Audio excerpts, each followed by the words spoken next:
તો breaking news આવી રહ્યા છે ગાંધીનગરથી। ગાંધીનગરના ઉવારસદમાં જે રીતે કોલેરાના કેસો સામે આવ્યા છે તેને લઈને તંત્ર એલર્ટ મોડમાં થયું છે। કોલેરાના કેસીસ વધ્યા જેના કારણે ઉવારસદ અને આસપાસનો 2 કિલોમીટરનો વિસ્તાર કોલેરાગ્રસ્ત થયો છે। જિલ્લા કલેક્ટરે જાહેરનામું બહાર પાડી કવાયત હાથ ધરી છે। ઉવારસદ અને આસપાસનો 2 કિલોમીટરનો વિસ્તાર કોલેરાગ્રસ્ત થયો છે। જિલ્લા કલેક્ટરે તેને લઈને જાહેરનામું બહાર પાડ્યું છે।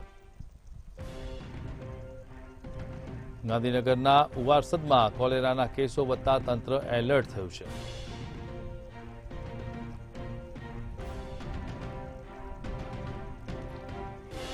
જિલ્લા કલેક્ટર દ્વારા બહાર પાડવામાં આવ્યું જાહેરનામું જે રીતે કોલેરાના કેસો વધવાના કારણે તંત્ર એલર્ટ મોડમાં આવ્યું છે અને આરોગ્ય વિભાગ દ્વારા કવાયત હાથ ધરાઈ છે।